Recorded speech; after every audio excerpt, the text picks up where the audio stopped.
Hello and welcome to Hangzhou. It's a bit random that I'm coming to you from Hangzhou this morning because lastminute.com yesterday I was in a town called Suzhou and I decided instead of going back to Shanghai I would jump on another bullet train and head to Hangzhou because I heard that there was an amazing temple there that had to be seen, which is where I am now in the temple complex just waiting to go in. So I've pre-recorded this, so apologies for that, but with the VPN and the China firewall and 4G in general, I have been trying to do little Facebook Live videos all week and it's just not going to happen. But I'm recording this right before I'm uploading it, so you're practically with me. And I'm just going to say g'day to Mum and Nikki because I know that they would definitely be the ones that tuned in first because they're always there every week. So g'day to you guys. So I'm in China and the reason why I came to China is because I wanted to not only celebrate Chinese New Year, but I wanted to explore a country who apparently doesn't have any religion.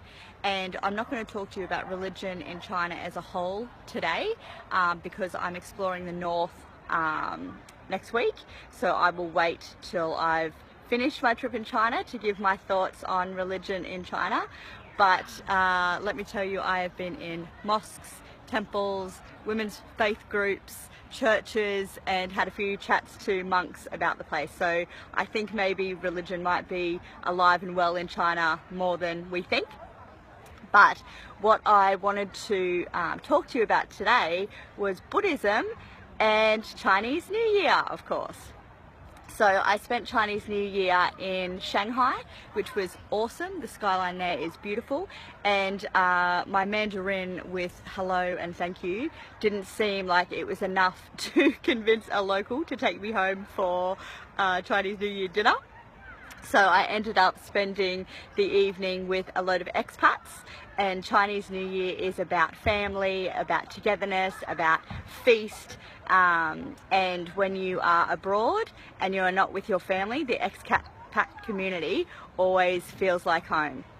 So I had an amazing 15-course Chinese meal at a Szechuan restaurant in the city, and then we headed down to the Bund to check out the skyline and have a few beers at a bar called Bar Rouge, which was fantastic. The view was just spectacular.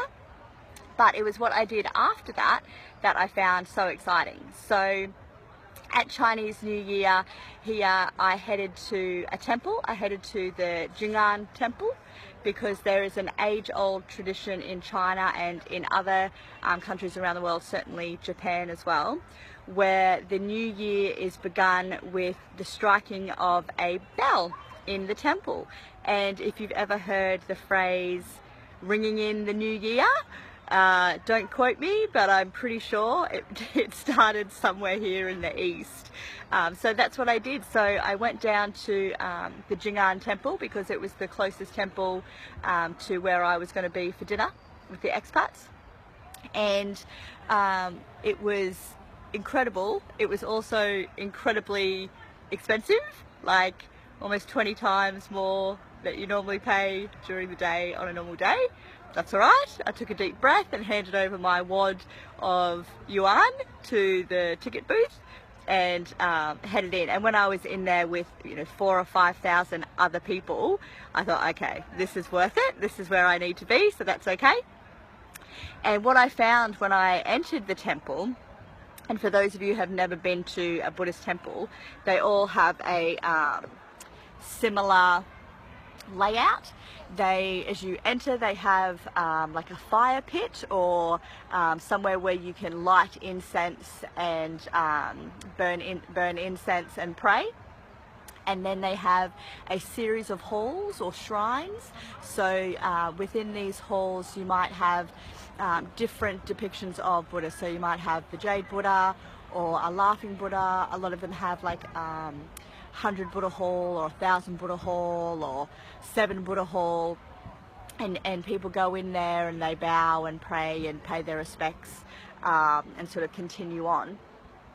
This particular temple, which is actually 1700 years old, which as an Aussie is just unfathomable to me, because you know, modern Australia is so young, so we don't have architecture that dates that far back. And I used to be impressed with the architecture in Britain, but let me tell you, China's got some old school buildings. Anywho, so this was a like a multi-level temple, and they also have a massive bell. Now, lots of Buddhist temples have bells in them, of course, but this one is the mother of all bells. This is 3.5 tons worth of bell, and explains why it's such a popular spot to ring in the new year. So just before midnight, the people gathered sort of down on the ground level, where there's also like a big pot or a jug. Sometimes they're really huge, sometimes they're small. This one's massive and very ornate, where people throw coins in, and that's like the centerpiece of the courtyard. So everybody had gathered down there, and I was up on the second floor watching it all unfold. And if you go check out my Facebook or my Instagram, you can see the photo that I took just before midnight of all these people there. And it was incredible, because, you know, I was thinking to myself, I'm in China, and people have told me, oh, there's no religion in China, or you're not allowed to practice religion in China. And before me is this sea of thousands of people with their hands together in prayer, incense between their fingers, you know, looking up at the Buddha who's in the hall behind me, and they're paying their respects. And they're there because the chiming of the bell does one of two things. According to my Airbnb host Moses in Shanghai, he said that it scares away the evil or the bad luck from the year, and it welcomes in the good luck of the year. So, you know, people come so that they have a fortunate year, so that they are blessed in the year to come, which I just think is incredible. And it seemed to me a bit like church at Christmas. So you don't, you know, necessarily always go to church throughout the year, but at Christmas time, a lot of people make the effort to go there to pay their respects and to, you know, ring in the season and the, you know, the new beginning. And things like that. So yeah, it was absolutely amazing. And after the bell was struck, then you can actually line up and strike the bell yourself, which brings happiness to your year. I didn't strike the bell because it was another wad of cash that I couldn't justify, but the place, you know, cleared out within 20 minutes. Everybody came, we heard the bell, there was a lot of chatter over the loudspeaker, which of course my lack of Mandarin didn't help me out. I did hear Shay Shay, so they said thank you a few times.